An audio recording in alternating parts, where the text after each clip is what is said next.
বিষয়টা হচ্ছে আমাদের সকলের কাছেই একটা না একটা ব্যাংক অ্যাকাউন্ট আছে, পরিবারে কারো না কারোর ব্যাংক অ্যাকাউন্ট আছে। এবার সেই ব্যাংক অ্যাকাউন্টের সঙ্গে কোনো না কোনো ফোন নাম্বার লিংক আছে। এবার এই নিয়ে সমস্যা তৈরি হয়েছে। সমস্যা কি? একটা বড় ধরনের সমস্যা, যে পদক্ষেপ গ্রহণ করতে চলেছে ব্যাংক।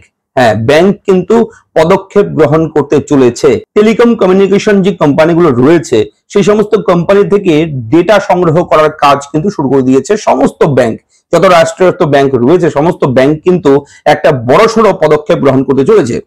যেটা হচ্ছে আমাদের মোবাইল নাম্বার তো একটা না দুটো মোবাইল নাম্বার সবার আছেই, মোবাইল আজকাল সবারই মোবাইল থাকে এবং মোবাইল নাম্বারের সঙ্গে ব্যাংকের লিংক থাকে। এবার কখনো টাকা ঢুকলো, কখনো টাকা ক্রেডিট হলো, ডেবিট হলো, কি মেসেজ ব্যাংকের সমস্ত কিছু আমাদের সেই ফোন নাম্বারে আসে। এবার যে আপডেট এসছে সেই আপডেটটা খুবই মারাত্মক বড় ধরনের একটা আপডেটটা অবশ্যই আপনার সঙ্গে শেয়ার করবো ভিডিওতে। মন দিয়ে শুনুন কথাগুলো, অবশ্যই আপনাদের সকলের জন্য এই ভিডিওটা ভেরি ভেরি ইম্পর্টেন্ট। চলুন শুরু করি। আমি থাকবো ভিডিওতে আপনার সঙ্গে শুভঙ্কর। আপনি দেখছেন আপনাদের প্রিয় ইউটিউব চ্যানেল এরা ফ্রেন্ড। চ্যানেলটিকে সাবস্ক্রাইব করবেন। যদি ইনফরমেটিভ মনে হয় ভিডিওটি তাহলে অবশ্যই ভিডিওটাও লাইক করবেন। চলুন শুরু করি, জেনে নিই আজকের এই ব্রেকিং আপডেট। এবার ব্যাংক বা ইউপিআই এর সঙ্গে যে মোবাইল নাম্বার লিংক করা আছে সেই মোবাইল নাম্বারটি আপনার নামে কিনা সেটা কিন্তু যাচাই করবে ব্যাংক কর্তৃপক্ষ। ব্যাংক থেকে কিন্তু যাচাই করা হবে এবং টেলিকমিউনিকেশন যে কোম্পানিগুলো রয়েছে তাদের কাছে সেই তথ্য কিন্তু চাইবে। এবং ব্যাংকে ধরুন আপনার নামে অ্যাকাউন্ট আছে, কিন্তু সেই সিম কার্ডটা, যে মোবাইল নাম্বার লিংক আছে সেই সিম কার্ডটা হয়তো আপনার বাবার নামে, মায়ের নামে, ভাইয়ের নামে, পরিবারের অন্য কোনো ব্যক্তির নামে কিংবা অন্য আদার্স কারোর নামে সিম তোলা হয়েছিল, সেই সিমটাই আপনি ইউজ করছেন। এবার বিষয়টা হচ্ছে এবার কিন্তু এটা বন্ধ করতে চলেছে এক প্রকার বলা যেতেই পারে, কেননা এটা নিয়ে নড়েচড়ে বসেছে ব্যাংক। সরকার কিন্তু নড়েচড়ে বসেছে। সরকার কিন্তু দেখছে যে প্রচুর ফ্রড হচ্ছে, প্রচুর জালিয়াতি হচ্ছে। কে কার সিম নিয়ে কে কার অ্যাকাউন্টের সঙ্গে কি লিংক করে নিচ্ছে এবং তারপর কিন্তু সর্বশান্ত হচ্ছে সাধারণ মানুষ। অনেকেই কিন্তু এর চক্করে পড়েছে, ফ্রডের চক্করে পড়েছে। অনেকের ব্যাংক অ্যাকাউন্ট কিন্তু ফাঁকাও হয়ে গেছে। এবং স্বচ্ছতা আনতে এই বিষয়গুলো, যাতে করে জালিয়াতিরা, যারা জালিয়াতি চক্রের সঙ্গে যুক্ত, তারা যাতে করে সাধারণ মানুষের টাকা লুটতে না পারে, তার জন্য আরো সিকিউর করার জন্য এই পদক্ষেপ গ্রহণ করেছে। এবং এটা নিয়ে সমস্যায় পড়বে প্রচুর মানুষ। কেন করবে? দেখুন, ব্যাংকের সঙ্গে অনেক মানুষ এরকম করে ফেলেছে যে অন্য কারোর নামে সিম তুলেছে। সেই কত বছর আগে সিম তুলেছিল, হয়তো 18 বছর হয়নি, কিন্তু মায়ের নামে, বাবার নামে সিম তুলেছিল। সেই সিম কার্ডটা এখনো ইউজ করছে, ব্যবহার করছে এবং কোনো ব্যাংক অ্যাকাউন্টের সঙ্গে সেটা লিংক রয়েছে।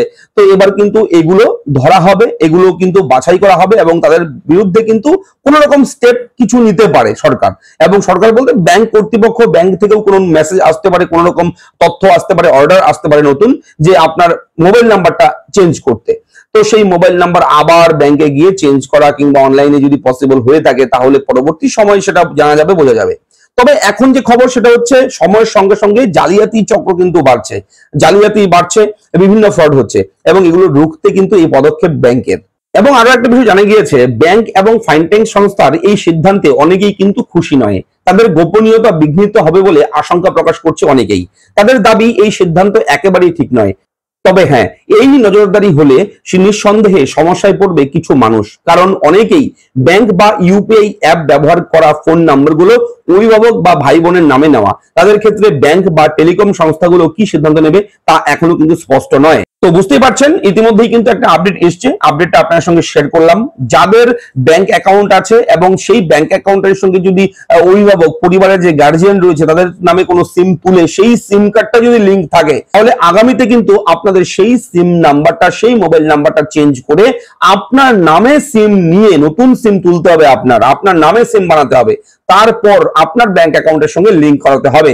এবং এর যে প্রক্রিয়া, এই যে সিস্টেমটা, এটা কিন্তু খুব শীঘ্রই চালু হতে চলেছে গোটা দেশ জুড়ে।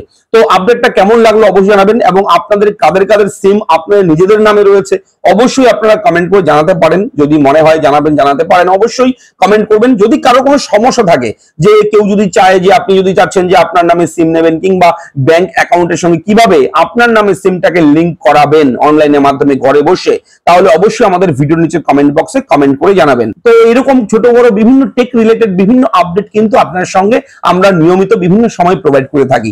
যখনই আপডেট আসে আপনাদেরকে জানিয়ে দিই ভিডিওর মাধ্যমে। চ্যানেলটা সাবস্ক্রাইব করবেন, ভিডিওটাকে লাইক করবেন এবং অবশ্যই আপনাদের কি মতামত রয়েছে এই নতুন নিয়ম নিয়ে একটু কমেন্ট করে জানাবেন। ধন্যবাদ, ভালো থাকুন, দেখা হচ্ছে নেক্সট ভিডিওতে।